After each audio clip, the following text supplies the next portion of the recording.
Beleza? Vamos lá então. Vamos falar um pouquinho de câncer de pulmão. Umas coisas. Vocês já devem ter tido alguma coisinha falando sobre câncer de pulmão, mas vamos falar hoje um pouco mais do aspecto cirúrgico do câncer de pulmão, ok?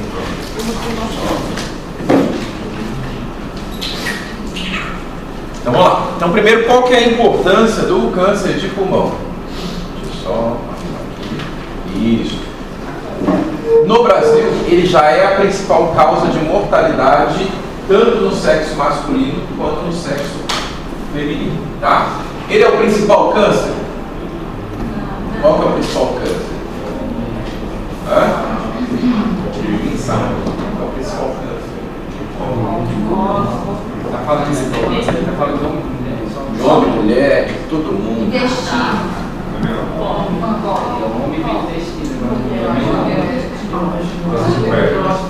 De pele, meu. Vocês são muito vacilão. Muito vacilão. Tá? Então o que acontece? O que tem um câncer de pulmão? Ele não tem uma frequência muito grande, mas ele mata muito. Tá? Então olha só, isso aqui é uma aula antiga minha, pouca coisa mudou, mas ainda a gente continua tendo uma sobrevida muito baixa quando eu tenho o diagnóstico do câncer de pulmão. Então eu peguei 100 pessoas com câncer de pulmão, não importa o estadiamento, hoje eu falo um pouquinho de estadiamento, se é precoce, mais avançado. Dessas 100 pessoas, depois de 5 anos, a tendência a gente está só com 15% de pessoas vivas. Tá? Tá mudando? Tá. Estamos tendo novas quimioterapias? Sim. Certo? Então, assim, sobrevidas que eram de 6 meses já viraram de 3 anos, 4 anos. Então, está melhorando um pouco mais. Então, bem provavelmente, esse 15% vai melhorar bastante, tá? Método de rastreamento, gente. Como é que você faz para rastrear um câncer? Você conhece algum método de rastreamento? Mas ele é um bom método de rastreamento de tomografia? Não, por quê? Não sei. Sim? Não sabe? Não é que não é passado, é um método mais caro, né? Quais são outros métodos de rastreamento que a gente tem? Que vocês conhecem de outros cânceres?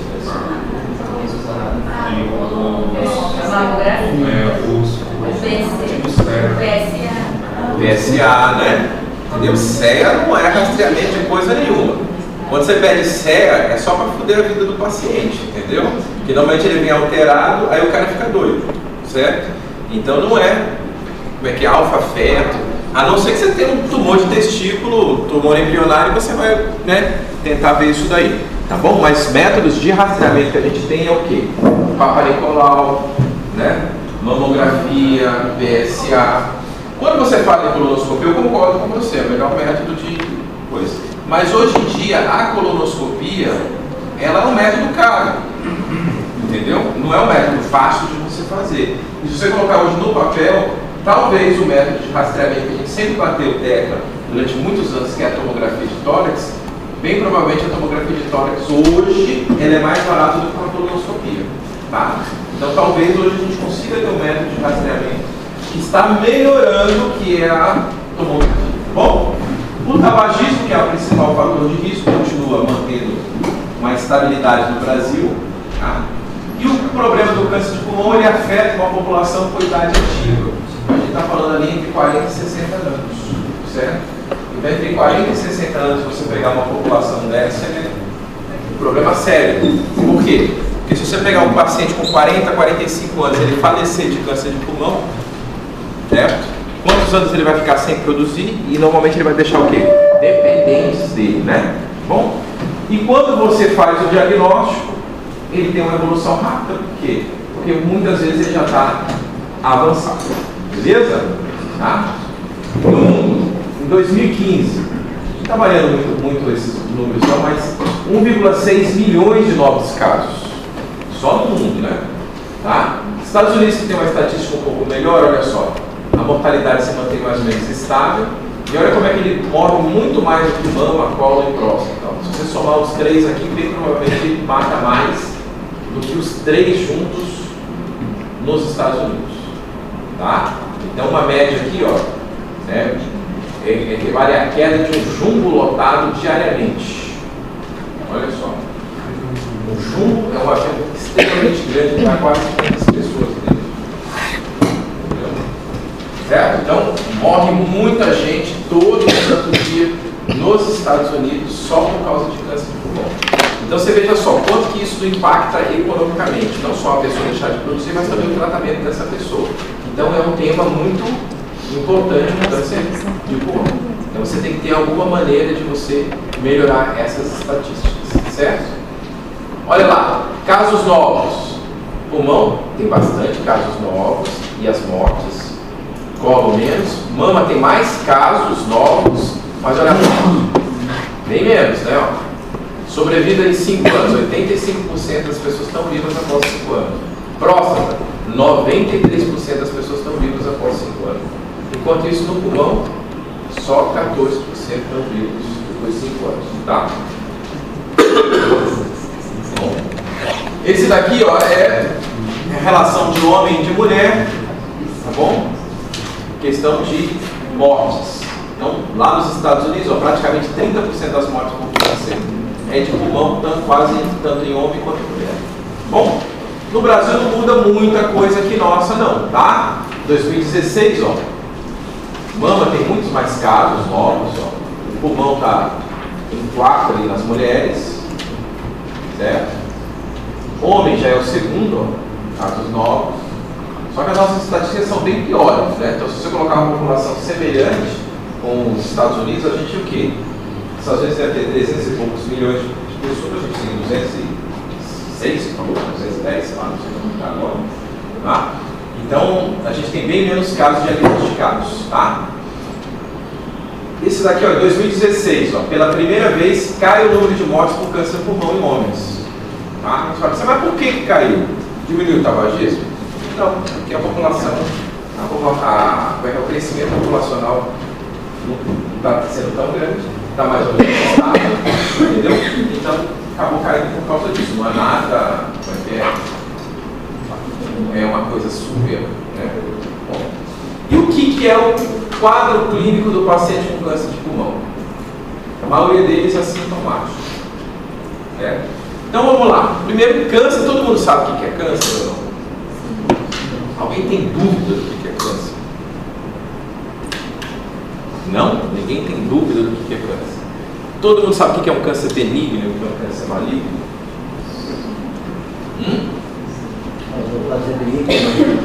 Qual é a diferença básica entre uma benigna e uma maligna?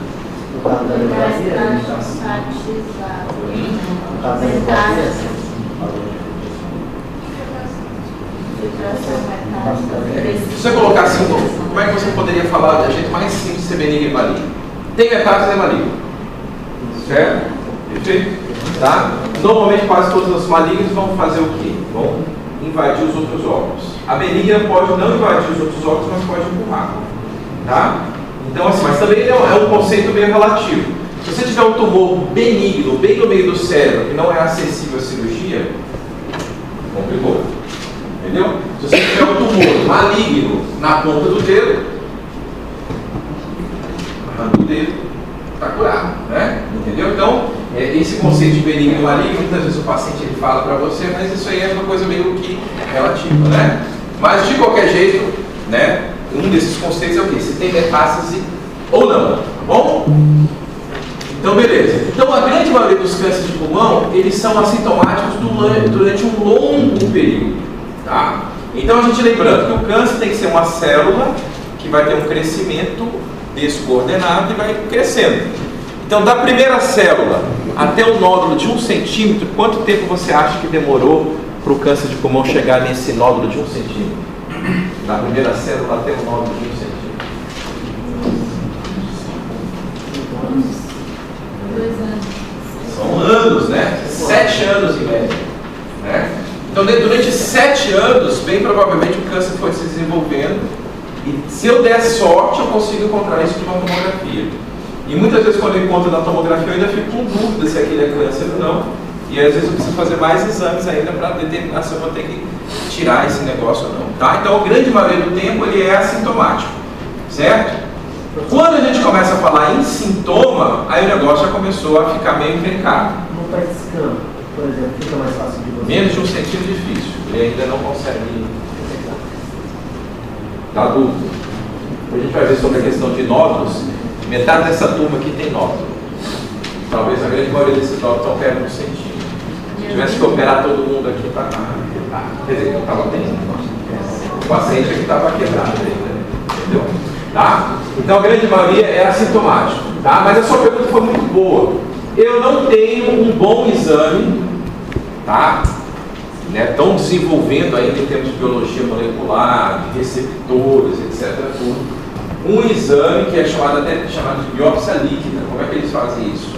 Eles pegam o seu soro do seu sangue, centrifugam e dentro do soro do seu sangue eles vão tentar procurar alguns desses receptores de câncer específicos para câncer de pulmão, para ver se consegue. Ainda está desenvolvendo, tá? Para quê? Para nesse período de 1 a 7 anos, né, até 7 anos eu consegui encontrar. Mas olha qual é o grande problema. Aí de repente eu encontro que você tem esses receptores e você olha, cara, você tem um câncer de pulmão dentro do seu pulmão. E eu faço a tomografia e não encontro nada. Ou encontro 5 nódulos pequenos. E aí? Qual desses nódulos é o câncer? Né? Então, é aquela famosa coisa. Às vezes vai desenvolver um exame e o exame vai dar mais problema do que... Tá? Mas se a gente tiver a aula depois de nódulos de pulmão, vocês vão entender como é que é o raciocínio para a gente tirar. Tá? Porque os nódulos muito pequenos, eles ainda não dão metástase. Então, às vezes eu espero ver se ele cresce ou não. Espero ele ter mais de 1 centímetro para o PET scan, dar um resultado melhor, entendeu? Quando é menos de 1 centímetro, ele ainda, entendeu? Mesmo ele sendo negativo, pode ser positivo, você está entendendo? Entendeu? Se vier positivo, beleza, fica mais fácil. Tá? E aí começa, tosse. Por que o cara vai ter tosse? Tudo que irrita os brônquios, se estiver perto de brônquio, vai dar tosse, certo? Se ele tiver uma massa muito grande, tá? Tocando na pleura, pode dar tosse, tá? Hemoptise, essa aqui é boa, hein? Toda vez que o paciente tem hemoptise, ele procura o médico na mesma hora, né? Porque o cara que fuma, o cara tem aquela tosse dele diária, né? Todo dia ele está tossindo, todo dia ele está tossindo. Mas aí chegou um dia ele tossiu e saiu sangue. Agora ele está bom. Antes a tosse era normal, agora, né? E aí ele procura o médico e aí a gente vai começar a tentar procurar. Dispneia. Por que o câncer de pulmão dá dispneia, gente? Tenta raciocinar. Por quê?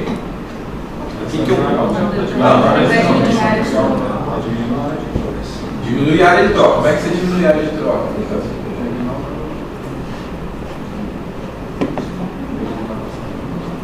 A massa crescendo. A massa cresceu. Compressão alveolar, não. É uma compressão de alguma coisa maior, né? Tem que fechar um pulmão inteiro. Então, por exemplo, a compressão de um brônquio. Obstruir um brônquio. Aí sim, certo? A gente já viu que para ter dispneia tem que fechar muita coisa, gente. Né? Se o cara tem uns 2 pulmões normais, a gente viu na aula de pneumotórax. Às vezes fecha um pulmão inteiro e não tem dispneia. Então tem que fechar muita coisa. Então, bem provavelmente tem que fechar um pulmão inteiro, né? Para começar a ter dispneia. Então, assim, tem que ser, por exemplo, uma obstrução do bronco inteiro de um pulmão. Dá uma atelectasia importante. Mas tem outra situação também que você pode dar dispneia. O câncer de pulmão, a gente viu na aula de derrame pleural. Né? Não pode dar água no pulmão, não pode dar derrame pleural. E aquele derrame pleural vai aumentando, fecha o pulmão daquele lado, e se aumentar muito, vai começando a comprimir até o pulmão do outro lado. Tá? Então, quando você começa a ter dispneia, as duas situações que eu falei para vocês para ter dispneia, ou derrame pleural, ou tumor grande que está no fio do bronco, já não é coisa de precoce. Concorda? Não é coisa de comecinho. Então, quando você tem um paciente que tem suspeita de câncer de pulmão e dispneia, bem provavelmente ele já não vai para uma cirurgia contigo. Tá? Dá uma situação ruim. Dor no câncer de pulmão. A própria massa dá uma dor, dá um desconforto. Mas se você estiver tendo metástase óssea, vai infiltrando uma vértebra, vai infiltrando uma costela, ele vai dar dor também. Tá? Rouquidão. Por que o câncer de pulmão dá rouquidão? Aula de anatomia. Quem faltou? Lembra que vocês têm muitos linfonodos no mediastino? E aí esse tumor, ele sai do pulmão, já começou a infiltrar os linfonodos, e aí vai para aqueles linfonodos bem na saída do pulmão, quer dizer, na saída ou na entrada, tanto faz. O que ele vai pegar? Vai pegar bastante aquela região ali perto da aorta, da artéria pulmonar, e naquela região da aorta e da artéria pulmonar, o nervo vago passa por ali e ele volta ao laringeu recorrente, certo? No lado direito é mais alto, entendeu? Então, normalmente a rouquidão é uma lesão do lado esquerdo. Pode ser do lado direito? Pode, mas tem que ser um tumor bem alto, é mais difícil de ter. Então, a rouquidão, 95% das suas rouquidões relacionadas a câncer de pulmão, com certeza vão ser do lado esquerdo. Emagrecimento. O tumor de pulmão não é um tumor que faz emagrecimento de maneira precoce, entendeu? Então ele só vai ter emagrecimento quando já está bem, o quê? Avançado. Tem que ser massas grandes, entendeu? Já pegando o pulmão inteiro. Já é uma situação muito maior do que, por exemplo, um tumor do estômago. O tumor do estômago, às vezes tumores pequenos do estômago, né, já produzem aquelas carnicinas, aquelas coisas todas. O emagrecimento é mais importante. Outra situação que você sempre tem que lembrar, né? Não é porque o cara é velho que ele tem que ter pneumonia de repetição, entendeu? Então todo velhinho que vai no pronto-socorro que está tossindo, faz um raio-x, tem uma mancha branca, o cara fala lá, é pneumonia, e manda o cara embora com antibiótico. Na semana seguinte, continua com pneumonia. Daqui um mês a pneumonia piorou, aumentou a pneumonia e continuou com pneumonia, entendeu? Então muito cuidado com essa história de pneumonia no idoso, porque muitas vezes a pneumonia do idoso não é pneumonia, é um tumor de pulmão que está crescendo lá, é uma mancha branca que está tendo lá, tá bom? Abalamento de parede, né, está crescendo, etc. E algumas síndromes paraneoplásicas, tá? Por exemplo, baqueteamento de dedos. Claro que o paciente com DPOC já pode ter o dedo de baqueta, né? Já viram aqueles dedos de baqueta, dedo hipocrático, né? Um paciente cianótico, né? Um dedo meio estranho. Mas o próprio tumor, ele gera, né, essa briga do sistema imunológico, né, com os receptores dele, esses complexos, né, imunológicos, né, de alto peso molecular, e às vezes eles vão para essas circulações terminais e vão gerando esse paqueteamento de dedos. Essa é a principal teoria. Mesma teoria também para as osteoartrites. Tá? O que é osteoartrite? São as dores articulares. Então, de repente, o paciente seu está lá e ele começa a ter um monte de dor articular, parece um reumatismo. Você precisa, pelo menos, fazer algum exame do raio-x, alguma coisa, para ver se esse cara não tem alguma coisa diferente. Bom? E tem inúmeras síndromes paraneoplásticas. Tem, por exemplo, fraqueza dos membros inferiores. Tem, por exemplo, produção de corticoide, entendeu? Tá? Então, tem uma série de síndromes paraneoplásticas que pode ser. Bom, então lá, vamos lá ver algumas situações. Aqui, ó, aqui você vê claramente que não está legal alguma coisa aqui, né? Está lá ao lado do tórax do paciente. Olha lá. Olha o tamanho do tumor. Tumor aqui, tumor aqui, tumor aqui, ó. Vamos tentar ver essa tomografia para a gente poder entender. O que é esse osso aqui atrás? E esse osso aqui na frente? Externo. Beleza? Tranquilo. Aqui é uma tomografia com contraste. Por que é com contraste? Essa situação está muito branca aqui. O que é isso aqui? Parece que é um vaso que vem da frente para trás. Isso aqui é a crosta da aorta, né? Crosta da aorta. Está fazendo aquele arco da aorta, vai da frente para trás. Beleza? Tá? Se a gente está vendo a aorta, a gente não está vendo o coração. Concorda? A aorta está acima do coração, gente. Então, bem simples, né? Tá? Tranquilo. Então a aorta está aqui. Ó. O bicho já está grudado na aorta aqui. Para eu arrancar esse negócio aqui, também tem que tirar um pedacinho da aorta. E esse negócio aqui, mais preto? Preto é ar, né? Aqui tem um preto aqui no meio do... É o bronco, entendeu? Aqui bem provavelmente está começando a dividir, né? Veio a traqueia e aqui está dividindo para o lado direito e para o lado esquerdo. Você vê que a massa está bem aqui no meio. Gente, cirurgia tudo bem, a gente pode fazer várias coisas na cirurgia. Mas vocês olhando isso, é ressecado essa massa? Não. Né? É irressecável. Tem tratamento? Tem. Quimioterapia, radioterapia, etc. Tudo. Qual é a finalidade desses tratamentos? Aumentar a sobrevida. Hoje em dia, para câncer de pulmão, existe algum tratamento que cura sem retirar o câncer de pulmão? Hoje em dia, ainda não. Tá? Então, todo tratamento curativo de câncer de pulmão envolve, em algum momento, uma cirurgia para retirar a lesão completa. Tá? Então, quando eu não consigo retirar a lesão completa, bem provavelmente eu vou fazer o quê? Um tratamento, teoricamente, paliativo, né? Não curativo, mas para fazer o quê? Aumentar a sobrevida do meu paciente. Entendeu? Se ele tinha, por exemplo, uma perspectiva de vida de 6 meses, 2 anos, se eu der quimioterapia, radioterapia, ganhar isso para 7 anos, 8 anos, valeu a pena, não valeu? Quanto que você não acha que se ganhar 2 anos, 3 anos de vida não vale a pena? Poxa, pelo amor de Deus, não vale muito a pena. Entendeu? Tá? Então, uma lesão irressecável. Esse paciente, para vocês terem ideia, gente, era um trabalhador braçal e até a semana anterior dele começar a procurar, trabalhava normalmente. Estava tendo falta de ar, começou a ter desconforto e dor, e aí, quando ele começou a investigar, né, viram um abaulamento, fizeram a tomografia. Se vocês olharem mais perto aqui, gente, vocês a tomografia é linha base. 13 de setembro de 2001. Então essa tomografia tem 23 anos. Entendeu? Olha só como é que está a situação. Tá? Olha lá, o dedo em baquetas, dedo em vidro de relógio, dedo hipocrático. Tá? Você olhou isso daí, gente? Lembra dessa aula. Pode ser que o cara tenha alguma coisa no pulmão. Tá? Merece um raio-x ou uma tomografia, entendeu? Entendeu? Toma muito cuidado, porque isso aqui não é um problema único exclusivamente do dedo, certo? Claro que esse dedo em baqueta também significa o quê? Má perfusão, ou seja, não vai conseguir levar o oxigênio adequado para a ponta dos dedos, etc. De qualquer jeito, você vai ter que investigar ali o pulmão, o coração, para ver se não tem nenhum problema. Ok? Então, câncer de pulmão, gente. Câncer de pulmão, vocês vão lembrar, tem 2 fatores de risco. O que é os 2 fatores de risco? Idade e cigarro. Morar em cidades poluídas, trabalhar com gases tóxicos, isso vocês vão ver escrito. Mas isso é uma relevância muito menor. Em termos de larga escala, entendeu? Você vai ver que o mais importante é o tabagismo e idade. Certo? Até mesmo o câncer em cidades extremamente poluídas, a incidência dele é um pouquinho maior do que no interior, tá? Então não é uma coisa que leva tanta importância, tá?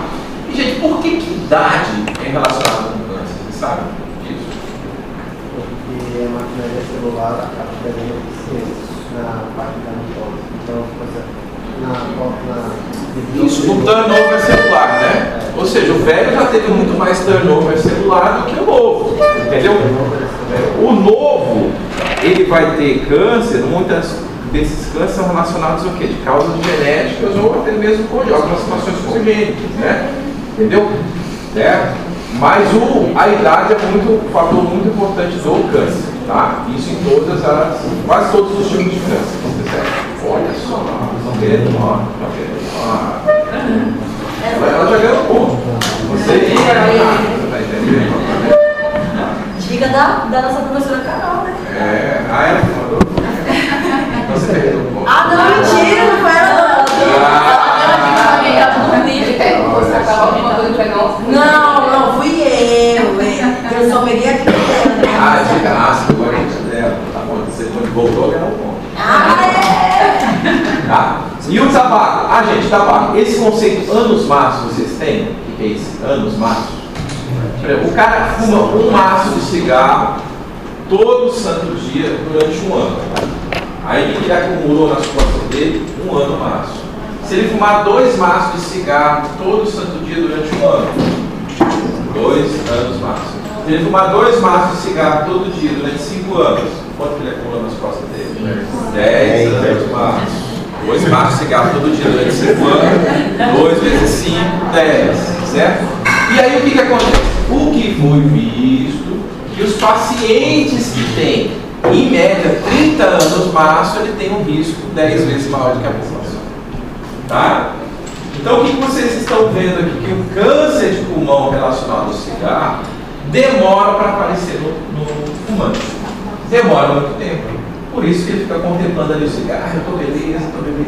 Mas aí quando aparece, e esses 20, 30 anos é justamente a época que vai começar a aparecer o câncer entre 40 e 60 anos. O cara ele começa a fumar que idade? 15 anos, em média. 15 anos, certo?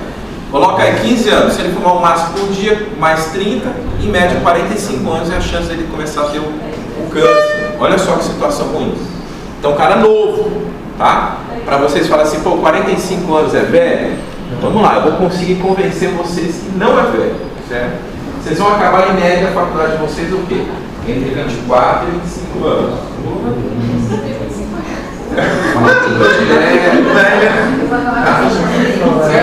Vamos colocar lá, 25 anos. Aí agora vocês vão fazer a residência médica, né? Ou vão ficar querendo prescrever bomba, né?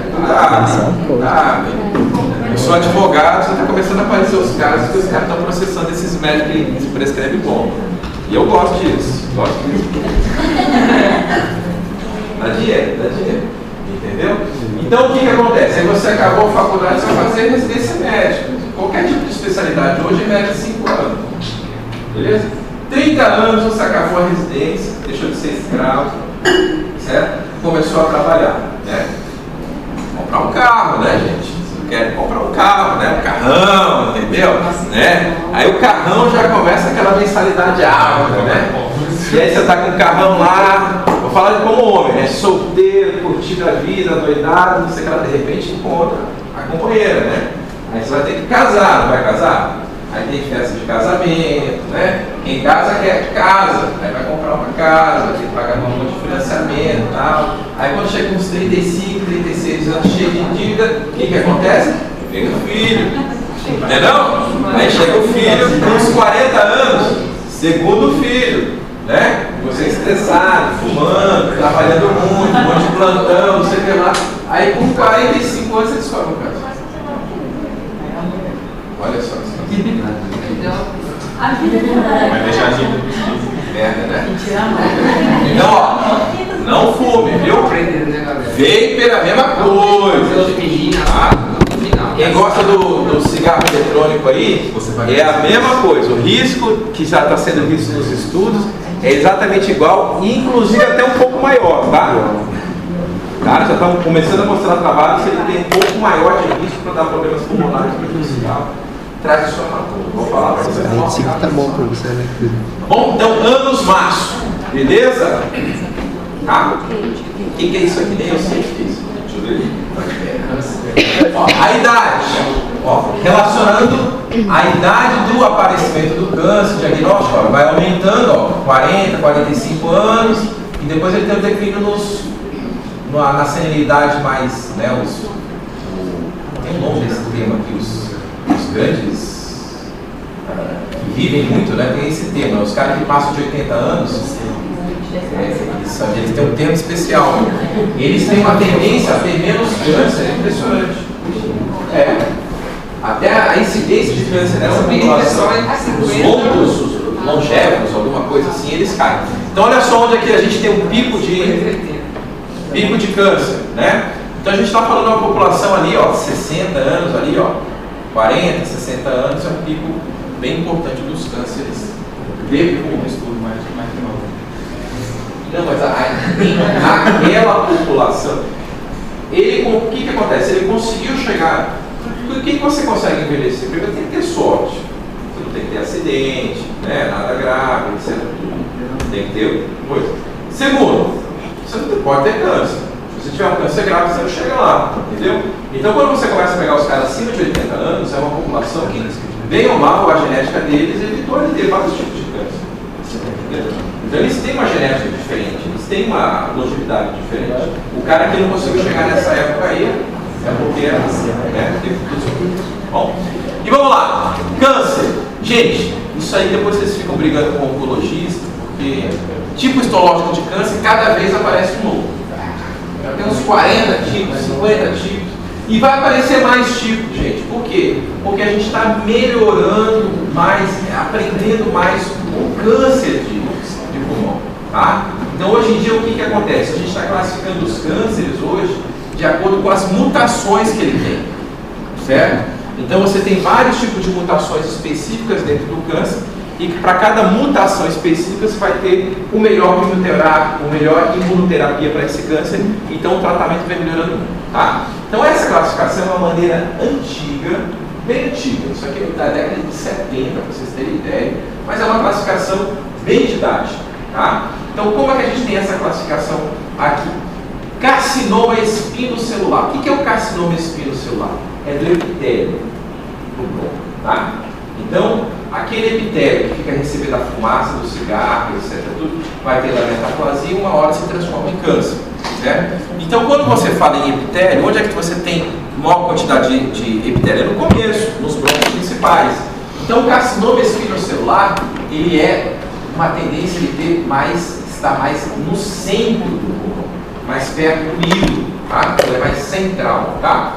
Adenocarcinoma é na parte o quê? Glandular do pulmão, mas começa a ser o que? Mais periférico, tá? Então, se você conseguir colocar um asterisco do lado aí, do adenocarcinoma, você coloca nódulo pulmonar, tá? Então, o nódulo pulmonar, a grande maioria deles é o quê? Adenocarcinoma, que ele está mais na periferia do pulmão, né? É o adenocarcinoma. E aqui a gente tem dois tipos de cânceres agressivos que são chamados de indiferenciados. O indiferenciado de pequenas células, que até alguém falou aí, o old cell, bem antigo, clássico, né? Ele é extremamente agressivo. A lesão do pulmão às vezes é pequenininha, quando você vê na tomografia, mas ele já invade linfonodo, para metástase, entendeu? Então por isso que é muito agressivo. E o indiferenciado de grandes células, ele tem um comportamento semelhante ao adenocarcinoma. O de pequenas células também tem um comportamento mais central, tá, gente? E o indiferenciado de grandes células também tem um comportamento mais periférico. Eu não peço isso, faz tempo que eu também não vejo nenhum tipo de pergunta relacionada a isso, mas é uma classificação bem antiga que ainda a gente usa como um método de raciocínio clínico, tá? E estadiamento, gente? Você sabe para que serve estadiamento? Definir a conduta, uma boa, o que mais? Prognóstico, muito bom. Mas tem uma coisa mais importante.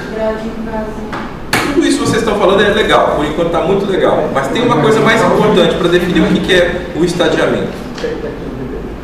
Não, tudo bem, expectativa de vida não tem problema. Mas o estadiamento de qualquer tipo de câncer, qual que é a importância do estadiamento de qualquer tipo de câncer? É para saber o que eu estou tratando aqui no Brasil, se é o mesmo paciente que o japonês está tratando. Entendeu? Porque aí eu vou lá no Congresso Mundial de Oncologia, pegar 100 pacientes meus com câncer de pulmão, eu pulei 99. É bom, né? Aí eu chego lá o japonês, ó, eu com 100 pacientes de câncer, só pulei 15. Os outros 85%. Morreram. Quem que é melhor? Você não sabe. Você não sabe quem foi a população que cada um atendeu. Você não sabe como é que foi o estadiamento de cada um. Então o estadiamento foi criado justamente para isso. Para a gente falar a mesma língua. Entendeu? O que o brasileiro está tratando, o que o japonês está tratando, o que o americano está tratando, o que o europeu está tratando. Por quê? Porque aí você vai conseguir definir tratamento, você vai conseguir definir conduta, vai definir prognóstico.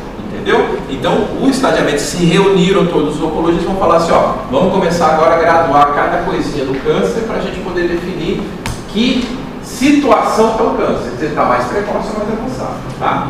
Então, todos os estadiamentos que vocês verem aí, eles vão ter essas letras T, N e M. O T é relacionado ao tumor, é as suas relações, o tumor com as suas relações com as estruturas vizinhas.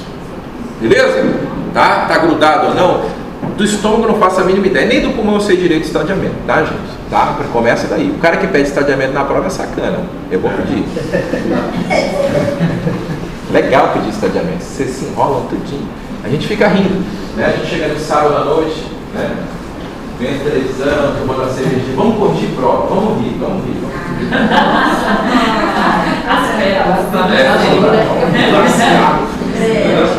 Já vamos lá. Estadiamento. Tá? O T é a relação do tumor com as estruturas vizinhas. O N é linfonodo. Tudo quanto é canto que vocês vão ver é o linfonodo. Tá? Então aprenda. Começou a ter linfonodo, o negócio ficou ruim. Certo? Por quê? Saiu do órgão e está começando a ir para os linfonodos. Beleza? Você já saiu do órgão, já não está legal. Tá? O cara já começa a falar assim, eu tenho que tirar todos os linfonodos para tentar tirar câncer. Tá ruim o negócio, tá? E o M é o quê? Metástase. Aí o bicho ficou pior ainda, né? Que é a distância, né, gente? Entendeu? Se linfonodo já estava ruim, que é ali perto, agora com metástase ele ficou completamente perdido, né? A situação. Tá? Gente, ó, vou te falar uma coisa. Esse negócio de estadiamento, eu estava falando a verdade, cara. Em teste de estadiamento não conversa sacana, né? Cara, ele deve ficar sentindo que ele dá própria. Como é que eu vou arrebentar os caras? Estadiamento. Então, olha só, esse estadiamento é de 1997, tá? Ele era extremamente didático, muito didático, tá? Então, o que acontece? Olha só, um tumorzinho até 3 centímetros, que a gente fala que é o nódulo de pulmão, T1, tranquilo, não é facinho, né? Até 3 centímetros, T1, beleza. T2 de 3, mais de 3 centímetros, mas está longe da carina e está só dentro do pulmão. Então pode ser maiorzinho, não pode estar saindo do pulmão, não pode estar encostando na pleura, não pode estar encostando na costela, não pode estar encostando em nada, e tem que estar longe da carina. Porque se estiver muito perto da carina é complicado, cara. Se tiver que arrancar a carina, pedaço da traqueia, a cirurgia é mais complexa, né? Beleza? Aí o T3 tem que invadir algumas coisas já, ó. Eu costumo falar que o T3 invade coisas que você pode arrancar. Beleza? Então você pode arrancar um pedaço da parede, né? Costela. Pode arrancar costela? Pode. Costela pode arrancar. Diafragma pode arrancar? Pode. Pleura? Pode. Pericárdio? Pode. Ó, e já está mais perto da carina. E o T4? T4 eu costumo falar que é coisa que não dá para arrancar, gente. Aí já começou a complicar, né? Pega o coração, grandes vasos, traqueia, esôfago. Não é que não dá para arrancar. Até que teoricamente você arrancaria. Mas só que aí você já tem que ter uma reconstrução, é mais complexo, né? Tá? Você vê como é que ela era bem simplesinha. Aí vem linfonodo. Não tem linfonodos só dentro do hilo pulmonar, dentro do pulmão. Linfonodo já no mediastino, mas já ficou ruim. Se você tem linfonodo que saiu do pulmão e já está no mediastino, já se espalhou. E linfonodo do outro lado, piorou mais ainda. E a metástase não tinha. Tudo que é MX, gente, que ninguém sabe nada, né? Tem ou não tem, não sabe. Tá? E para onde que vai o câncer de pulmão, gente? Isso aqui ó, vocês vão ter que decorar. Vocês sempre erram isso aqui, ó, suprarrenal. Tá? Osso, cabeça, fígado e suprarrenal. Beleza? Suprarrenal. Não esqueça aí, suprarrenal. E vocês vão estar levando isso anotado, né? Aí se você errar, aí se eu colocar assim, ó, câncer de pulmão, onde se tem metástase? Aí você, valendo um ponto, você colocou osso, cérebro e fígado. Esqueceu de colocar suprarrenal? 0,75. Concorda? Tá valendo 1,25, tá?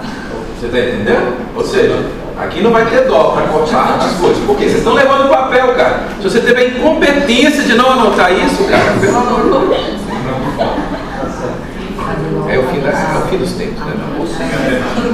O cara tem a capacidade de levar a própria cola, cara. Ele tem a preguiça de fazer a própria cola, cara. Mas esse cara tem que apanhar. Vamos lá. E aí você tinha o estadiamento. Gente, mistura todas as letrinhas. E olha só, o que eu falo que é um estadiamento precoce? Não tem linfonodo, não tem metástase e é só que eu tumor dentro do pulmão. Então olha só que raridade. E quando é que isso vai acontecer, gente? Em menos de 1/3 dos pacientes que chegam no meu consultório. Entendeu? A grande maioria já está tudo para baixo aqui, ó. Quando chega no consultório já está tudo avançado. Entendeu? Então menos de 1/3. Na verdade é uns 11 a 15% está aqui. O resto tudo está aqui para baixo. Bom? E aí mudaram, ó. Os caras nunca mudam. Cara, ninguém muda para facilitar a vida do cara. 2015 mudou. Aí virou T1, um A, um B, um C, T2, T.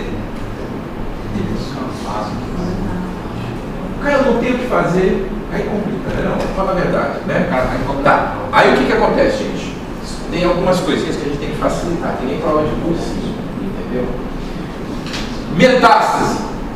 O que não era considerado metástase e hoje é considerado metástase, entendeu? Tá? O derrame pleural, aqui ó, derrame pleural, tá? O derrame pleural na primeira classificação, ela não era considerada metástase, hoje já é considerado o quê? Metástase, tá? Então Se aparecer numa prova derrame pleural, neoplásico, né? Qual que é o estadiamento disso? Metástase, tá? Então só você tem que saber os detalhes. Ninguém vai ficar perguntando os negócios, tamanho, tudo, mas isso daí eu já vi sendo perguntado, entendeu? A nova classificação disso, tal, derrame pleural, tem considerado o quê? T4, N não sei, tá? E tinha uma alternativa lá de metástase, tá? O que mais que ele tinha? Colocou. O nódulo já, no outro lobo já era meio considerado metástase.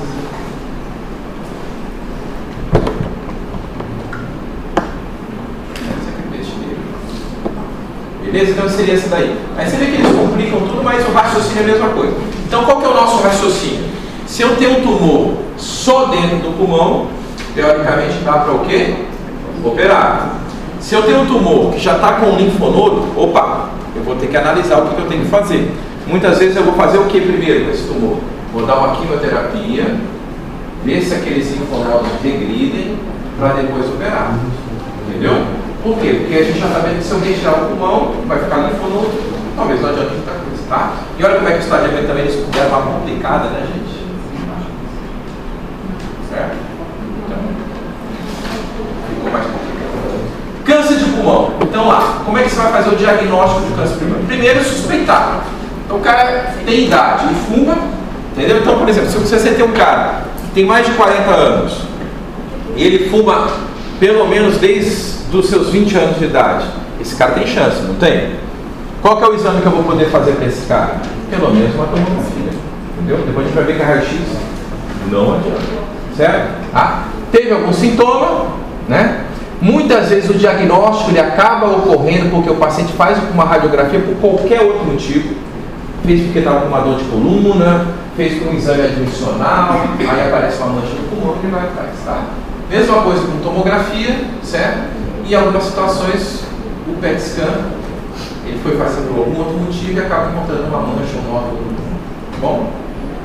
Certo? Então lá, na radiologia, muitas vezes, ó, já tem derrame pleural, a gente já vê esse raio-x, ó, derrame pleural aqui, certo? Tá? Algumas vezes você tem o derrame pleural, mas olha aqui, ó, já tem uma mancha aqui, ó. Tem uma coisinha aqui, né? Tá? Então para que serve a radiografia hoje em dia? Você pode até pedir a radiografia, mas se tiver qualquer suspeita de alteração, tem que partir para um exame mais específico, aí você vai partir para tomografia, beleza? Tá? Olha só, né, um paciente com baita brancão aqui, né? Parece que tem bastante líquido aqui. Aí tirou o líquido, olha o que apareceu. Uma massa, né? Uma massa, certo? Tomografia ajuda para avaliar muita coisa, ver com pequenos derrames, consegue ver linfonodos, tá? Certo? Consegue ver melhor, a gente está vendo aqui só o derrame, mas quando a gente vê o derrame, está todo infiltrado aqui, tem câncer, entendeu? Ela consegue dar mais sinais para a gente, tá? E aqui, vocês estão vendo alguma coisa diferente, gente?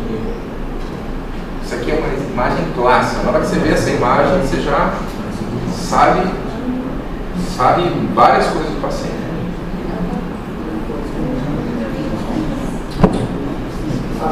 Quem que vai fazer radiologia? Ninguém vai fazer radiologia? Você não está vendo nada de diferente? Não está vendo nada de diferente? O que está de diferente? Marca passo, né? Essa aqui é uma. Como é que é? Cigarro, né? Uma carteira de cigarro. Mas tirando isso, gente, se você for olhar mais perto a imagem, você vai conseguir ver assim que parece que tem um monte de cistozinhos pretos, tá vendo? Tem um monte de cistozinhos pretos. Nos lugares é mais homogêneo, mas aí quando eu olhar aqui, ó, aqui do lado do meu negócio aqui, isso aqui, parece um cistozinho preto dele. É porque como aqui a gente acaba perdendo a qualidade. Isso é um sinal bem clássico de enfisema pulmonar, tá? Então, enfisema pulmonar você vê que vai como se fosse várias bolinhas pretas aí, tá? PET scan, olha lá o PET scan. Se você tiver uma imagem na tomografia, muitas vezes você vai ver isso aqui, ó. Tá? Não vai aparecer muita coisa, mas quando você coloca o PET scan. Gente, o que é o PET scan? Você sabe o que é o PET scan? Todo mundo fala PET scan, você faz PET scan para todo mundo. que é o contraste no PET scan? O que é o contraste? Metabolismo. Mas o que é o metabolismo? O que é esse contraste? O que é esse contraste? Gente, é uma glicose marcada, como se fosse um radioisótopo da glicose. Tá? Então, quando você joga o contraste ali, certo? Ele vai ser captado por como se fosse uma cintilografia e vai mostrar a área onde está captando mais. Como está captando mais nessa região, certo? Isso é comum nas neoplasias. E aí, então, é um sinal indireto que o paciente tem câncer. Bom? Está melhorando, porque assim, vai menos glicose, entendeu? Mas hoje em dia já estou pedindo, já estou conseguindo pegar metástases. Tá? Mas para passar a barreira, né, é mais complicado, mas eles já estão conseguindo. Tá? Câncer de pulmão. Então, beleza. Temos aqueles diagnósticos e a gente vai ter o quê? Diagnóstico invasivo. Gente, o que é diagnóstico invasivo? É uma maneira bem simples de você raciocinar. Vai arrancar um pedaço. Beleza? Tá? No final das contas, o paciente que tem câncer de pulmão vai precisar o quê? Arrancar um pedaço. Vai precisar da biópsia. Sem biópsia não tem tratamento. Não tem quimioterapia, não tem radioterapia, não tem nada. Então ele precisa necessariamente o quê? Quando você tiver um paciente seu com suspeita de câncer, você já encontrou a lesão, né? Você já sabe onde é que está a lesão, ele vai precisar fazer o quê? Uma biópsia, tá? Então, em termos de raciocínio, se você pegar um paciente que tem câncer de pulmão ou suspeita de câncer de pulmão, tem uma imagem, uma massa na tomografia, no raio-x, o próximo passo é você tentar pedir algum exame que gere uma biópsia, certo? Toracocentese. Eu posso pesquisar na toracocentese o quê? Células neoplásicas, você lembra? Né? Biópsia de pleura. Biópsia transtorácica, o que é isso? É uma agulha que eu enfio aqui pela parede torácica e arranco um pedacinho. Tá, eu acho que a gente vai conseguir ver. Broncoscopia. O que eu faço com a broncoscopia? Eu vou lá, entro dentro dos broncos e vou até a região onde tem aquela massa, de repente dá para ver ou de repente dá para pegar com uma pinça direcionada. Endoscopia, a gente vai ver, videostotomia, biotoracoscopia, toracoscopia. Bom, toracocentese já tiver a aula, né? Entendeu? Então, pacientezinho lá, tira o líquido, certo? A gente vai dizer só repetição de votos aí, tira o líquido, e esse líquido aqui eu mando para análise, né? Entre as análises, quando eu tenho suspeita de câncer, eu vou pesquisar o quê? A citologia oncológica. Né? A citologia oncológica vai ver se tem alguma célula ali dentro neoplásica, tá? Desvantagem. Normalmente o patologista ele não consegue falar bem qual que é o tipo de câncer, né? Então muitas vezes você vai ter que fazer depois uma biópsia com mais tecido, né? Só a citologia ela é ruim, tá? Ó, essa daqui é a biópsia transtorácica, ó. Vou lá, coloco uma agulhinha, essa é uma agulhinha específica, ela vai e retira um pedacinho do tumor. Certo? Com anestesia local, não é cirurgia, então já ajuda um pouquinho aí mais, tá? Broncoscopia, como é que é a broncoscopia, gente? Vai entrar um caninho aqui, ó, e vai até na região dos brônquios ali, ó, tá vendo? Aqui tem uma carne que não deveria existir, essa carne. Tá? Aqui no raio-x a gente consegue ver, ó, tem uma parte mais branca aqui, ó, uma parte mais branca que está meio borrando a imagem do coração, que esse aqui é o sinal do quê? Silhueta. Sinal da silhueta. Isso aqui é tipo que está invadindo o quê? Que tem alguma doença onde? Na parte do pulmão que está na parte anterior ao coração. E é o quê? O lobo médio. Lobo médio. Então, sinal da silhueta é lobo médio, né? Beleza? Do outro lado também pode ser que você pegar na língua, né? Bom, vamos ver se a gente tem aqui, ó. Olha só, esse paciente aqui, é uma broncoscopia antiga. Olha só o que tinha dentro da traqueia dele. Ele não estava conseguindo respirar direito. Olha só. Tá? Então, na verdade, assim, era um câncer avançado, mas o que estava dificultando a vida dele agora era essa obstrução. O resto, ó, né, até que estava conseguindo ver aí, né? Deixa eu voltar aqui. Vamos ver de novo aqui, ó. Então aqui, ó, ele estava com dificuldade de respirar, estava fora do tudo. Então, na broncoscopia viu que estava para passar o aparelho pelo lado, o restante estava, uma parte do outro pulmão estava liberado. que foi a ideia? A ideia era o quê? Tentar queimar essa parte aqui para liberar o bronco, pelo menos para ele poder respirar. Eu estou curando esse paciente? Não. Estou fazendo um tratamento paliativo para ele poder respirar. Olha lá, mesma coisa de novo, gente. Ó. Tá borrando aqui, ó. Parece ter uma quelitazinha importante. Então deve ser alguma coisa no lobo médio. Vamos ver? Ó, então aqui, quando você vê aqui, ó, gente, isso aqui é a carina, certo? E aqui do lado direito tem uma coisa que não está legal aqui. Vamos ver se era para ter um vídeo desse negócio aqui. Tem um vídeo não. Ah, tem um vídeozinho aí. Esse aqui já é outro caso, né? Ó. Esse aqui, ó, vem provavelmente ao lado direito, ó. Aqui é o lobo superior direito. Ali apareceu o bronco esquerdo ali. E aqui, gente, vocês estão vendo que tem um negócio que está obstruindo esse bronco. Esse bronco aqui tinha que ser que nem o daqui de cima, ó. Tem que ser um caninho de ar. Aqui está obstruído, ó. Não está passando nada. Então a broncoscopia, o que ela faz? Ela localiza a lesão. Se ela viu a lesão, ela vai conseguir fazer uma biópsia. Vamos ver se você vai abrir a pista de biópsia. Ó, os anéis de cartilagem na traqueia, tá vendo? Cartilagem, carina, lado direito e aqui embaixo lado esquerdo. Ó, aqui a lesão. Olha a lesão, agora vocês conseguiram ver bem a lesão.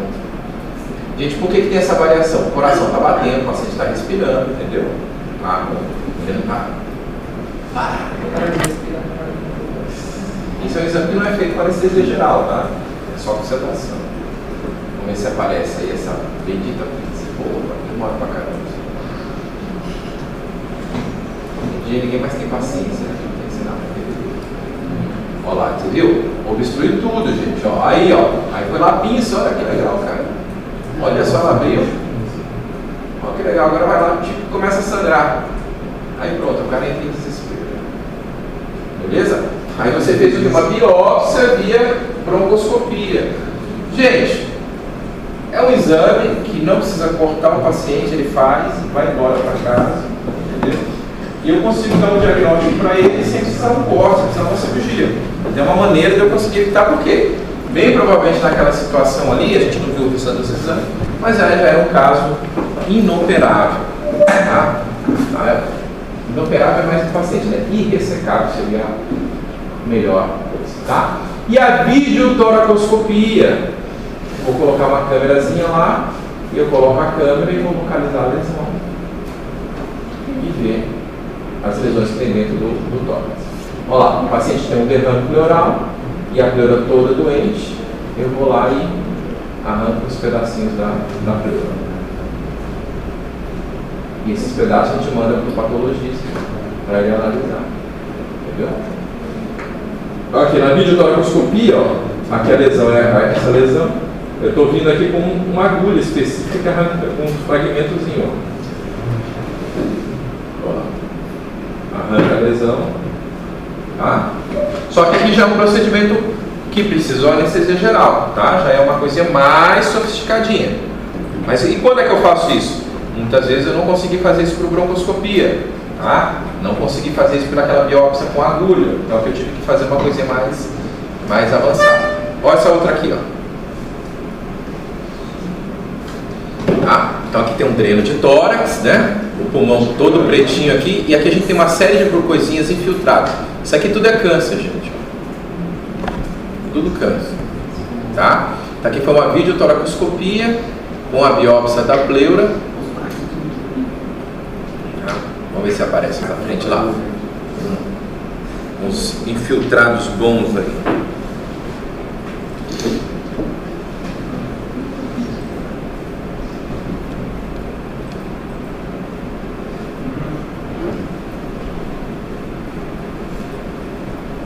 Tá, o pulmão com bastante atracose, mas também de alguns infiltrados aqui.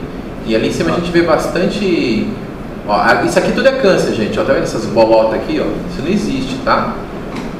Isso é tudo infiltrado na pleura de câncer. Ó. Vocês estão vendo o que a gente falou na aula? Que a tendência é você ter muito mais. Olha lá, olha o tanto de infiltrado que tem. A tendência é você ter muito mais infiltrado na pleura parietal, né? Os implantes neoplásicos, do que na pleura visceral. Por causa daqueles poros que recebem a célula, etc. Tá vendo que a A anatomia acaba ajudando um pouquinho no raciocínio, tá vendo? Você fala assim, cara, esse cara vai me dar aula de anatomia, que cara chato, entendeu? Vê se aparece mais ou menos. Mas todo mundo viu aí os tumores aí, ó? Olha, bastante tumor,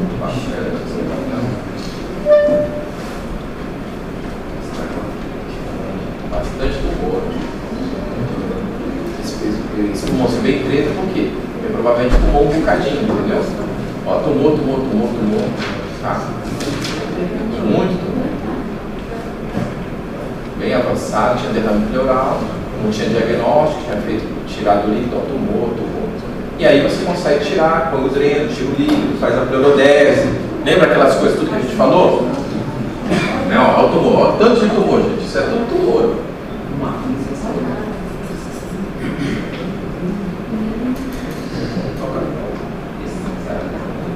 Um tempo atrás eu falava que isso é parecido. Você lembra aquele filme do Aliens? Você já viu aquele dos Aliens? Onde ficavam os aliens para nascer, ficar aqueles óculos. Eu estou começando a usar uns exemplos, vocês não conseguem, eu não consigo mais entender. Vocês são de uma geração completamente diferente da minha. Claro, a geração de vocês é extremamente chata. É difícil. A minha era muito mais legal. Um xingava o outro, estava nem ali. Hoje em dia, se eu falar, pô, cara, você pintou de cabelo azul. Cabelofobia. Pode começar em tá difícil, cara. Tá difícil hoje em dia. Hoje em dia você não pode falar nada. Hoje em dia pode fazer muito. Não pode. Não vou falar mais nada. Lá no futebol, o cara vai chutar a bola. Você, pô, cara, aquele chute no prato. Bate que nem homem. Homofobia, né, cara? Homofobia. Pode mais, ó. Essas coisas. Entendeu? Aqui, ó. Vamos lá. Mediastinoscopia. Gente, isso aqui é só nos livros, tá? Ninguém mais faz esse negócio não, tá? O que a mediastinoscopia é? Aqui, ó, o mediastino está aumentado, tem uma lesão no mediastino nessa região aqui, ó, paratraqueal, tá vendo a traqueia aqui, ó? E aí como é que eu faço isso aqui? Eu faço um furinho aqui no pescoço, por esse caninho aqui eu vou lá e consigo fazer as biópsias, tá? Isso não faz mais, é tudo por vídeo hoje em dia, tá? E a mediastinoscopia, na época a gente não tinha vídeo, fazia esse procedimento. Então, às vezes você encontrar no livro, entendeu? Vocês vão ver isso daí. Aí eu fico aterrorizado quando o médico pede, doutor, dá para fazer mediastinoscopia? Você faz. Você lê o livro, mas não faz. Entendeu? Porque você tem que pedir para o cirurgião atuar. Ô cirurgião, dá o diagnóstico. Não fica falando, faz assim, né? Entendeu? Faz assim, faz acolá, né? Você chega lá no pedreiro e fala assim, ó, vai fazer assim, coloca a massa assim, você vai. Entrega essa parede para mim direitinho. Não é isso? Tem que pedir isso pra gente, pô. Fala, dá o diagnóstico, entendeu? Pronto. Não, aí o cara quer já adaptar. Porque esse negócio, depois eu te explicar, não tinha vídeo na época. Então você fazia isso. Você colocava esse cano aqui, não tem câmera aqui, gente. Não tem câmera. Você coloca um cano aqui, esse cano vai até perto da carinha, tá? Quando chega lá embaixo, eu tenho que arrancar um pedaço, concorda? Só que tem muito vaso lá. Então, para não arrancar uma coisa errada, o que eu fazia antes? Eu ia com uma agulha e puxava. Se vem sangue, opa, eu não vou arrancar ali. Não tá legal, entendeu? Aí eu ia para o lugar onde não saía sangue e arrancava um pedaço. Mas às vezes você arrancava um pedaço e aí começava a vazar muito sangue, entendeu? E aí como é que você vai corrigir? Ó? Você está com um corte aqui e está sangrando aqui, como é que você faz? Calma, não entra no desespero. Você põe lá uma gase lá e segura 5 minutos. Se parou de sangrar, beleza. Se não parou, aí o negócio é complicado, entendeu? Então assim, é um procedimento de alto risco, que não tinha a capacidade de você ver exatamente o que você tirava, entendeu? Então a gente não faz mais isso. Hoje em dia você faz um vídeo. Você entra lá pela lateral, com toda a segurança, você tira o tecido que você quiser. Se tiver um sangramento, você corrige na mesma hora, então acabou, né? Coisa do passado. Mas vocês vão ler nos livros ainda, né? Mediastinoscopia. Tá? Ó, e a mediastilotomia é um outro procedimento mais ou menos semelhante, mas assim, já é mais cirurgia aberta, tá? Aqui é o tumor grande, ó, tumor de parede grande, ó. Olha, tumor, tá? Cirurgia grandes você retira o tumor todinho também, ó, com costela, tudo. Muitas vezes essa cirurgia, gente, não é curativo. Por que você faz uma cirurgia dessa? Porque o paciente está tendo muita dor, muito desconforto, você tira para tentar melhorar a qualidade de vida dele, só isso, tá? Mas não é uma cirurgia curativa, tá? Beleza? Tudo tumor, ó. Esse aqui também é um outro tumor grande arrancando, tá, gente? Esse tipo de cirurgia vocês vão ver cada vez menos. Por quê? Você não traz resultado eficiente para o paciente recidiva a doença, às vezes não resiste à cirurgia, entendeu? Esse paciente mesmo, em uma semana ele faleceu, porque foi uma cirurgia muito grande, etc. Não aguentou, tá? Então, muitas vezes, cirurgias grandes a gente não faz mais, tá? Então, no tratamento do câncer de pulmão, vocês vão ter duas situações. O tratamento ele pode ser curativo ou paliativo, tá? Lembra que eu sempre coloco aqui na mesma tecla. Até o momento de hoje, todo tratamento curativo de pulmão ainda envolve, em algum momento, uma cirurgia para retirada da lesão. Pode ser o primeiro momento da cirurgia, ou pode fazer quimioterapia para fazer a cirurgia, entendeu? Mas em algum momento você vai ter que arrancar aquela lesão para você tentar a cura desse paciente. Bom, e o paliativo pode envolver tudo, quimio, rádio, cirurgia, tá bom? Tá? Então o tratamento curativo, ainda hoje, sempre envolve cirurgia. Você pode fazer a quimio antes da cirurgia e você pode, depois da cirurgia, fazer quimioterapia e radioterapia. Tá bom? A radioterapia está cada vez caindo também. Tá? Então você está melhorando as quimioterapias e as radioterapias você está caindo fora um pouquinho. Tá bom? Então o que você pode fazer de cirurgia no seu pulmão? Você pode tirar o segmento. Tá? Vamos tentar lembrar como é que eram as cirurgias antigamente, as cirurgias para câncer. Se você for ver como é que eram as cirurgias para câncer, uma das primeiras cirurgias que começaram a ser feitas bastantes para câncer eram os cânceres de mama. Tá? Então, por exemplo, você tem uma técnica chamada de, como é que é? Hassett, né? Ele era um cirurgião americano que começou a fazer várias técnicas de ressecção de tumor de mama, entendeu? Naquela época, como é que era? Eram cirurgias extremamente radicais. Arrancava a mama, arrancava o músculo peitoral, tirava linfonodo, tirava tudo, porque você não tinha quimioterapia e você queria fazer aquela cirurgia mais radical possível para não voltar à cirurgia. Então entendia-se que se voltasse a doença, é porque a cirurgia não tinha sido muito radical. Tinha que ser mais radical. Mais radical. Então eram cirurgias extremamente grandes. Com o passar do tempo foi visto que não era isso.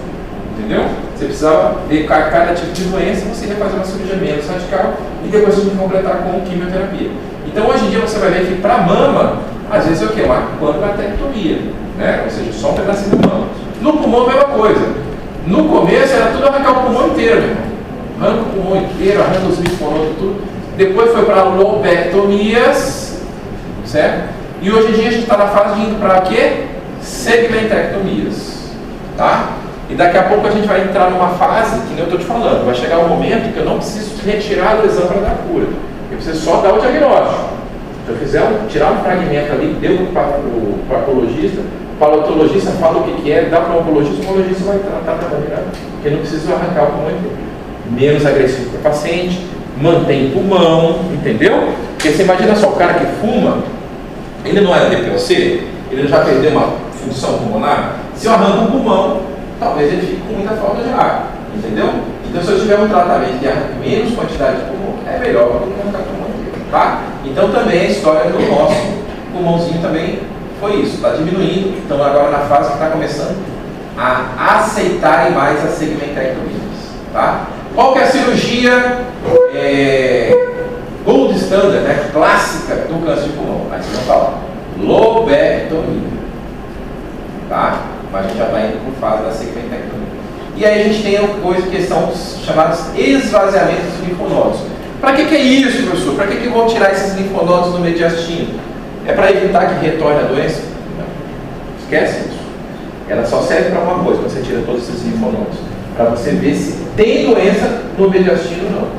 Se tiver doença no mediastino, significa que o estadiamento está o que mais? Avançado. Tá? Então eu tirar muitos linfonodos a mais ou a menos não vai dar diferença em termos de curar não o paciente. Tá? A única vantagem que vai ter é o que eu vou conseguir dar algum estadiamento melhor, ver se realmente tem doença dos linfonodos intestinais. Tanto que tem escolas que falam do esvaziamento, que são as escolas mais radicais, principalmente a japonesa, e as escolas que fazem mais amostragem são a americana. Tá? Bom, beleza? Ó, lobectomia. Lobectomia, com o mãozinho aqui, ó. Retirou, beleza. Aí tira os linfonodos para a gente poder dar o estadiamento melhor. Bom? E o tratamento paliativo, moçada? O que é o tratamento paliativo? Toracocentese, o cara está com derrame pleural por falta de ar, tira o líquido. Mas se eu tiver que fazer muita toracocentese, não sei o que mais lá, o que eu vou fazer? Fazer a pleurodese, que a gente viu naquela outra aula, né? Ó, drenagem pleural, né? Broncoscopia, a gente viu. Cirurgia, se estiver tendo dor de costela, eu posso arrancar a costela para melhorar a dor, né? Tá bom? E olha lá, a pleurodese com cálculo. Tá? Isso permite o quê? Que aquele derrame não fique retornando. E aí não precisa ficar toda hora fazendo toracocentese no paciente. Tá? De novo aqui, gente, aquele estadiamento de 1997, tá? Aquele estadiamento antigo, só para vocês terem uma ideia de como é que é. Então, o paciente que não tem linfonodo, né? Não tem nenhum linfonodo positivo, olha lá, a chance de eu curar é acima, vamos colocar assim, acima de 70%. E esse T2 é quando a lesão é menor do que 3 centímetros, então já seria um pouco mais avançado. Então, a lesão menor do que 3 centímetros, eu tenho ali uns 84%. Então, é um bom momento de você pegar esse paciente, que é o quê? Do tamanho menor, né? Ou seja, é um nódulo pulmonar ainda, menos do que 3 centímetros, sem ter linfonodo positivo. Certo? Começou a ter linfonodo positivo, gente, ó. Aí o bicho pega, né? Aqui, ó. Beleza? Tá? Então isso daí já começa a ficar mais difícil o tratamento, tá bom? Gente, vocês estão vendo alguma coisa aí? Tem alguma alteração? Tá tudo beleza? Manda pra casa. Peraí.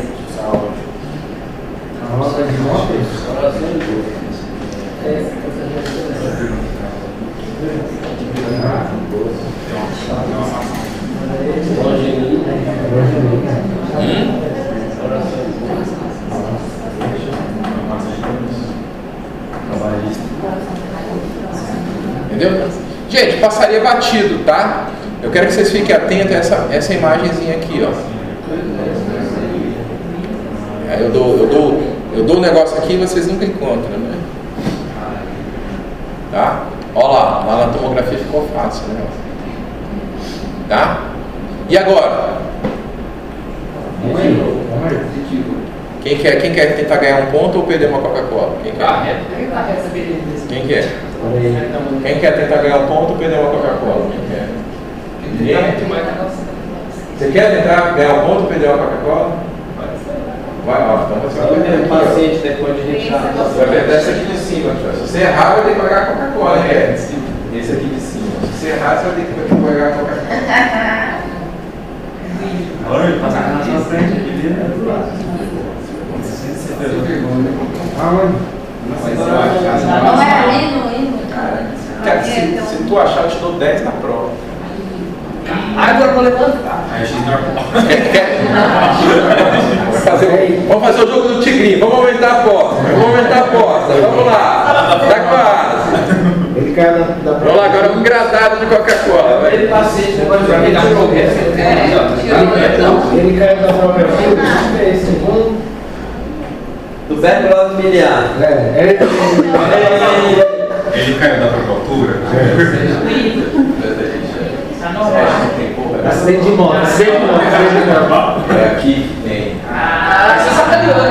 Não, você pediu. Essa foto tá na forma nova. Ele não se ofereceu?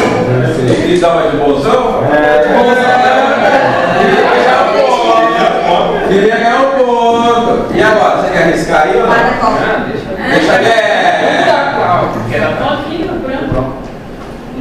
Pneumonia, Vamos lá, ó. Aqui é um perfil, tá, gente? Para que serve o perfil? O perfil serve para a gente ver essa parte aqui atrás do diafragma, tá? Essa parte aqui atrás do diafragma, ela tem que ter um perfil mais ou menos de pulmão, preto. E aqui a gente tem uma coisa meio branca aqui. Pode ser um derrame pleural, pode ser alguma coisa, tá? E aí quando fez a tomografia mostrou, ó, uma alteraçãozinha aqui. Bom, e aqui, ó, 4 de setembro de 2002. Fácil de ver aqui agora. Você viu, né? Não vou nem mostrar contigo. Você não viu, não, velho? Vou te mandar para o oftalmologista, cara. Pelo amor de Deus, caramba, meu. É aqui, ó. O negócio tá ali, ó. Todo mundo viu, cara. Pô, meu. Pô, setembro de 2002. Eu não sei o que fazer com o meu paciente. Traz seus exames anteriores aí. Sei lá o que você tem aí. Aí o cara trouxe os exames dele, 7 meses antes, ó. Tá igualzinho aqui, cara. E aí, o que você faz com esse cara? Vai embora? É que tomografia? Não tem dinheiro para pagar com tomografia. 7 meses, não queria estudar nada. Projeto.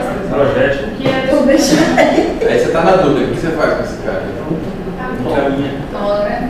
Voltou. Aí o cara foi lá, ele, como é que era? Era de Não cresceu nada. setembro, aí, pô, não sei o que eu faço com o cara, 7 meses depois ele veio de novo comigo, com a mesma bagaceira aqui de novo. O que eu faço com esse cara? Ah, tem uma bala. Não, fala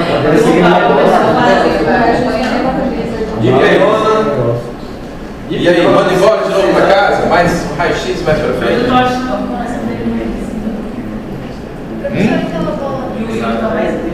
Ele foi com a mesma camisa, professor, tinha um botão. O meu botão? Hã? Vai mais nada pra ele não? Vou embora pra cá. Dióxido daqui? Olha lá, moçada, o negócio aqui. É, parecia uma Não, mas olha só, volta aqui, cara. Ó, volta lá, ó.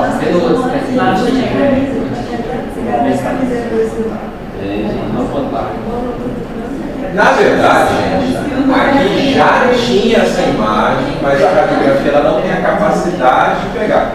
Por isso que eu falei para vocês, raio-x não serve para rastreamento, entendeu? Esse paciente eu tinha que usar outros critérios. Se ele tem mais de 40 anos e fuma, eu tinha que ir para o quê? Tomografia. Tá? Ele foi encaminhado para o serviço de cirurgia torácica por causa do daqui, ó. Entendeu? Mas aí quando ele fez a tomografia e aí mostrou a lesão, tá? Beleza? Olha lá, a lesãozinha bem característica, tá? O que acontece? Quando a gente começa a discutir sobre nódulos de pulmão, aí eu falei que metade dessa sala aqui tem gente que tem nódulos de pulmão, é uma coisa extremamente natural, nem todos os nódulos são cânceres, tá? Mas todo câncer no dia foi o quê? Nódulo de pulmão, beleza? Então eu preciso agora ter alguns critérios para poder indicar a cirurgia, entendeu? Então, por exemplo, quando eu falo um nódulo menor que 1 centímetro, quase 90% deles é benigno. Então, se eu tenho essa informação, eu não precisaria operar esse paciente, beleza? Então, assim, eu tenho que tomar muito cuidado. Então, alguns autores, eles começaram a desenvolver algumas técnicas, eu estou falando algumas técnicas, inclusive, antes do PET scan. E uma delas é o quê? Eu dou contraste para o meu paciente. E se esse nódulo ele captar contraste, significa que ele tem alguma atividade ali. Pode ser uma atividade inflamatória ou neoplásica, não importa, mas ele tem alguma atividade. Se ele aumentar em 20 unidades Hansfield, que é a unidade de intensidade deles, eu tenho chance disso ser um câncer. Olha lá, com 1 minuto, essa lesão foi para 60. Aumentou, né? Com 2 minutos, chegou em 80. Então significa o quê? Que esse nódulo tem uma grande atividade, tem uma grande vascularização, certo? Então ele tem grande chance de ser, e de fato é um câncer. Ok? Certo? E aqui, moçada, o que esse senhor tem aqui? Vocês estão vendo de diferente? Isso, síndrome de Clow-Bernard Horner, tá? O que ele tem? Ele tem um olhinho mais fechado, que é mais para dentro, que a gente fala que é enofital. Um pouquinho com a pálpebra caída, que é vitose. E aqui a gente não vai ver, né? Mas ele tem um pouquinho, né? Também de miose, certo? Tá? Então ele tem a paralisia da cadeia simpática. Quando você tem uma situação dessa, você tem que pensar em alguma coisa que está alto do lado que está ocorrendo, certo? Então tem provavelmente é um tumor do sulco superior do rosto. Olha lá, ele virou de lado, ó, apareceu o negócio aqui. Beleza? Aí ele fez o raio-x, deixa eu ver se ele tem aqui. Olha lá, a tomografia mostrava uma lesão, tá? Mostrava uma lesão, beleza. Gente, eu tenho a tomografia, eu tenho o exame clínico, eu tenho tudo isso aí. O que eu faço nesse homem? De onde?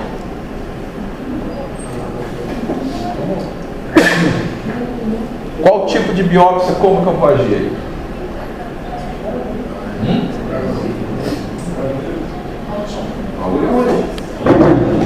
Biópsia na próstata? Na próstata? Mas ele veio por causa do problema daqui, eu vou fazer biópsia da próstata, cara? Me explica aí. E aí, o que eu faço? Hã? Biópsia do quê? Isso, biópsia cervical, tá? Deixa eu te explicar. A biópsia com agulha, ela é boa, entendeu? Só que às vezes você não consegue pegar uma quantidade de tecido razoável, uma coisa às vezes pode, inclusive, ter uma dificuldade com ela, entendeu?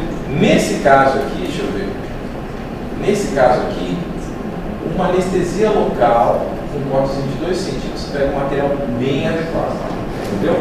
Então aqui, ele foi feito esse diagnóstico através de uma biópsia do linfonodo cervical.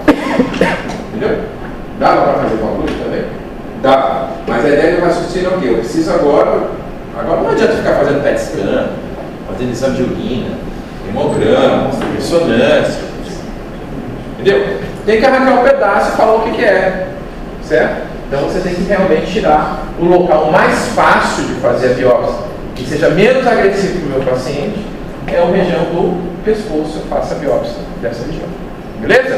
Então a gente tem que raciocinar, tá? E não adianta ficar enrolando mais o paciente, tem que fazer logo essa biópsia. Beleza? O que mais? Síndrome da veia cava superior. Vocês já ouviram falar nisso? Tá? O que é isso? Eu tenho um tumor na região do tórax, e esse tumor na região do tórax, ele obstrui a veia cava superior. Tá?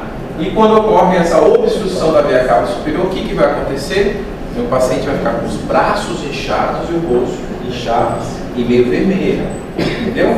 A gente fala que vai ter um edema antigravitacional. Ou seja, parece que ele vai estar meio... A circulação colateral para servir o quê? Para tentar diminuir esse inchaço. Se ocorre isso de maneira súbita, gente, muito rapidamente, acima da veia cava superior, é uma emergência médica. Por quê? Porque pode dar um edema na cabeça desse paciente, entendeu? Pode dar uma herniação, entendeu? Do tronco lá, e pode dar uma parada cardiorrespiratória, certo? Então tem que tomar muito cuidado. Mas assim, quando você vê de longe, é bem característico, tá?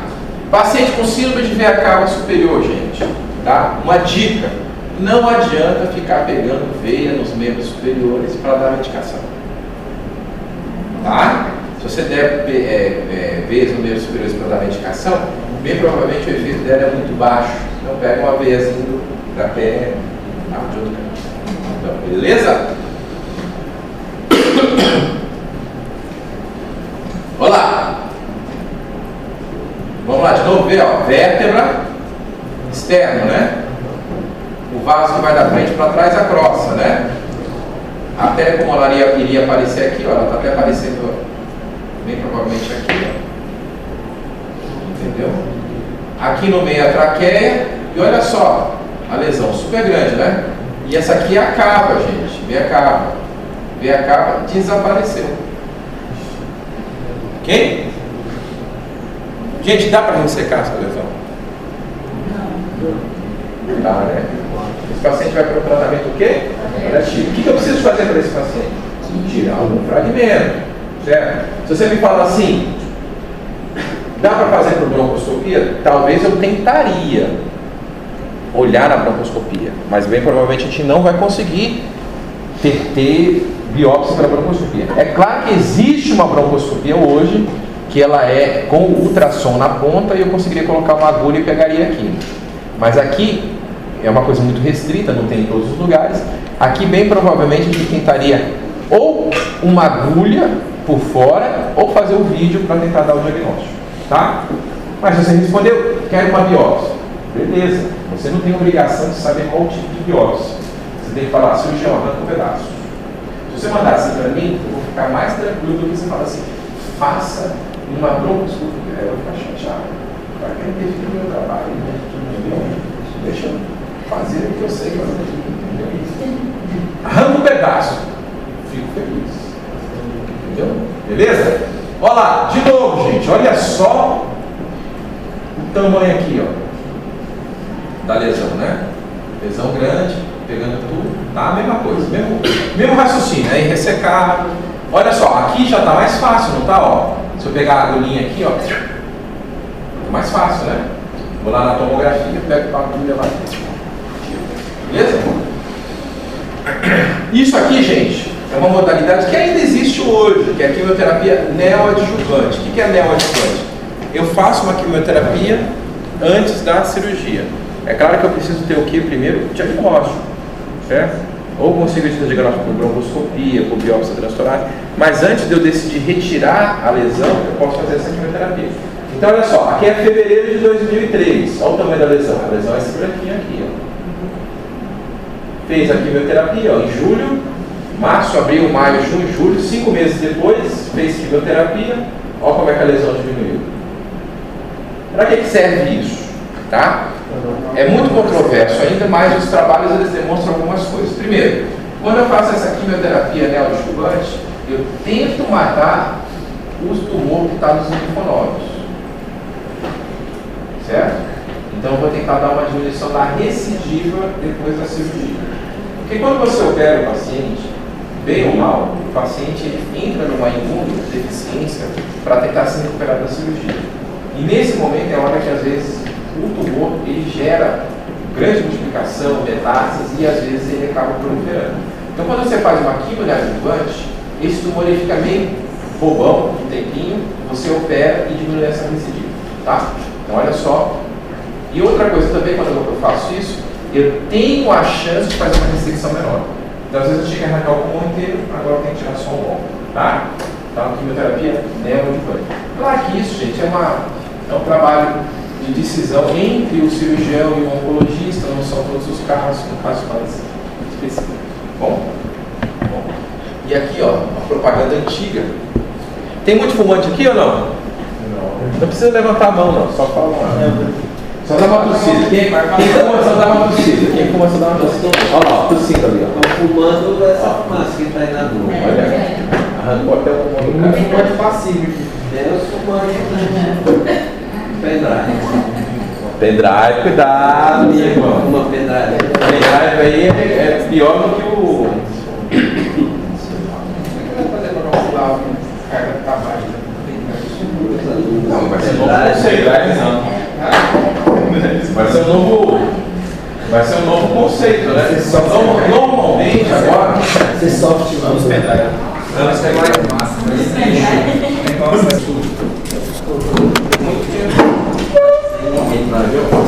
Mas assim, o que até agora a gente tem que se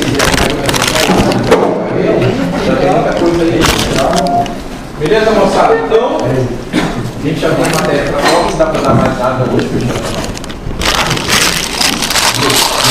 Esse foi o último programa.